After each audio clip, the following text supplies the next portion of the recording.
On a parlé hier de la place de l'ascèse dans la vie spirituelle.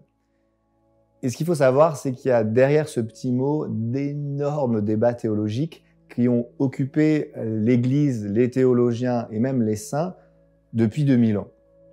En fait, c'est très important de bien situer les choses parce qu'on peut s'illusionner d'un côté comme de l'autre. En français, vous savez, on dit marcher sur une ligne de crête pour avoir l'idée qu'il faut vraiment rester en haut parce qu'à droite comme à gauche, c'est des ravins et on perd complètement l'objectif, l'ascension qu'on voulait parcourir.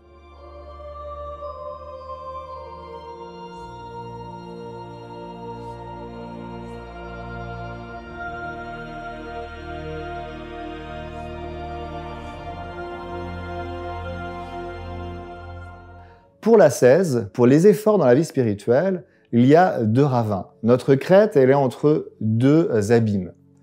Le premier abîme, l'abîme de gauche, c'est l'abîme de Pélage. Pélage, c'est un moine breton de l'époque de saint Augustin qui place l'effort humain en concurrence et avant l'action de Dieu. Il pense que c'est son effort qui prime sur l'action de la grâce. Donc saint Augustin, qui est le grand docteur de la grâce, va s'insurger contre cette option de Pélage, faire en sorte que l'Église comprenne qu'il faut condamner cette idée, et donc on est bien d'accord que c'est l'action de Dieu qui est la première. Et il faut respecter cette action de Dieu qui s'exprime en nous essentiellement par des désirs. Donc il ne faut pas se forcer à faire des exercices qui nous paraissent complètement hors sol ou complètement en désaccord ou en disproportionné avec l'amour de Dieu en nous. Parfois, on voit dans les vies de saints qui font des choses complètement extraordinaires. Vous avez Sainte Rose de Lima qui dort sur un lit avec des tessons de bouteilles et de la porcelaine cassée. Il ne faut pas se mettre à faire ça, vous voyez. Que l'amour de Dieu ait suscité en elle le désir de faire ça et qu'on ait discerné dans l'Église que c'était bon pour elle de s'associer ainsi à la passion du Christ, d'accord.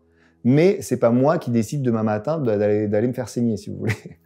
Donc, attention, c'est toujours la volonté de Dieu qui prime, qui suscite et qui est première dans mon effort. Ça, donc, c'est l'abîme de gauche. Mais il y en a un autre qui nous menace peut-être plus aujourd'hui, qui est l'abîme de droite, où on ne perçoit pas la nécessité de faire un effort. Ça, cette fois-ci, c'est l'hérésie quiétiste, qui a été aussi condamnée par l'Église, où le théologien Molinos disait « Le sommet de la vie spirituelle, c'est l'abandon. Et donc, comme je suis totalement abandonné, j'ai plus rien à faire, je me laisse porter par l'Esprit Saint et j'attends qu'il me sanctifie. » Et là, c'est sûr qu'il ne va pas beaucoup progresser parce que non, Jésus ne nous dit pas laissez-vous faire, laissez-vous porter tranquille sur le fleuve de la vie et vous allez voir, tout va bien se passer. Jésus dit à ses disciples efforcez-vous d'entrer par la porte étroite. Le chemin de la perdition, il est large, le chemin du salut, il est étroit. Donc Jésus nous invite à faire des efforts. Jésus n'est pas du tout quiétiste. Mais ces efforts sont suscités par la grâce de Dieu, conduits par elle, et visent non pas une perfection humaine, mais l'union avec Dieu.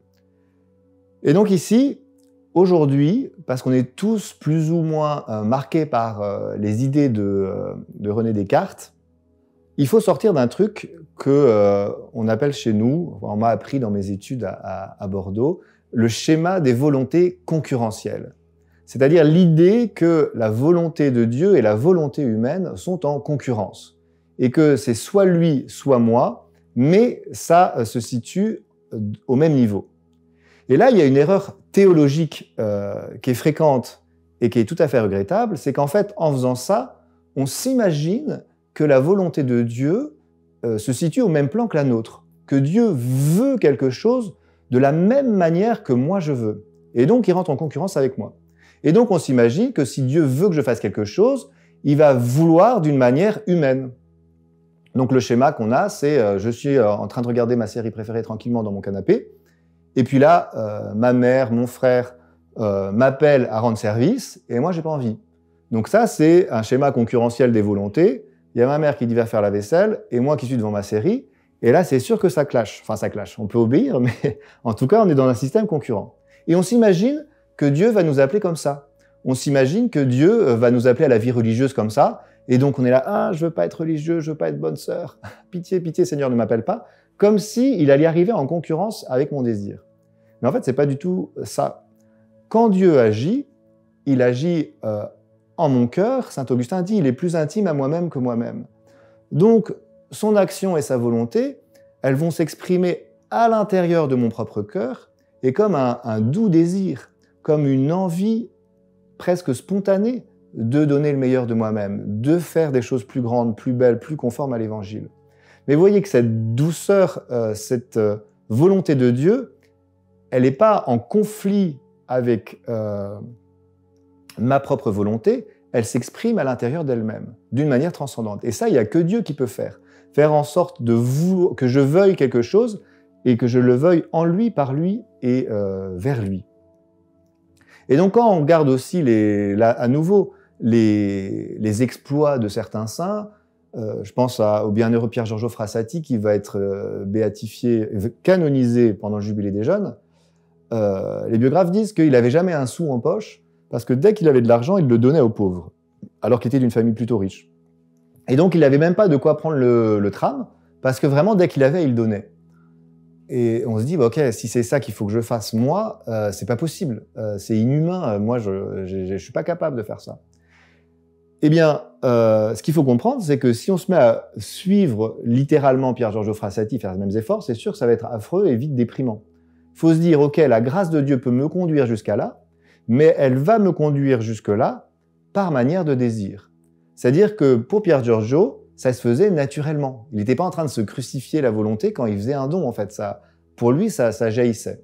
Et donc là où il faut être réaliste, c'est qu'à notre tour, le Seigneur peut nous conduire jusque-là, mais il le fera en respectant le rythme de notre propre cœur. Et ce réalisme de la vie spirituelle, il est vraiment très important. Parce que Dieu, il fait que du sur-mesure.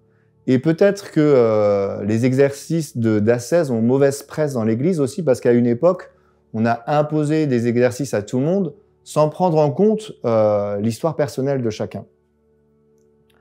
Maintenant que la liberté est presque totale pour les chrétiens, on peut en profiter pour avoir une ascèse intelligente, c'est-à-dire des efforts que l'on fait, du jeûne, de l'aumône, du carême, de la prière, qui soient liés avec la vie réelle de la charité dans notre cœur, avec sa croissance réelle.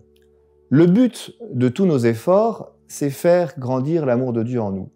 Et donc, comme ils sont au service de cet amour, ils respectent sa taille. On ne fait pas des efforts de fou si on a un amour qui est encore balbutiant, mais on grandit en même temps que lui.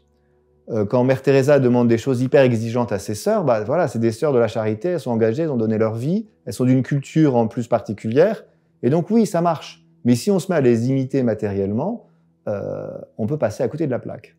Donc ce qu'il faut comprendre, c'est que l'ascèse, c'est un peu comme l'assaisonnement d'un bon plat. Le bon plat, c'est la charité. L'essentiel de notre vie chrétienne, c'est l'amour de Dieu, et c'est ça qui doit prendre la place la plus importante. Mais nos exercices d'ascèse, nos efforts de carême, ils sont là pour relever ce plat, pour le rendre plus tonique, plus vivant.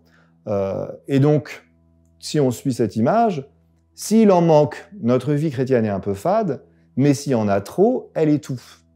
Et donc, l'ajustement avec la charité, c'est que mon effort, il va me rendre plus dynamique dans l'amour, il va me stimuler à plus aimer, mais j'en fais pas trop parce que l'essentiel, c'est justement d'aimer mon prochain et non pas de me priver de pain au chocolat.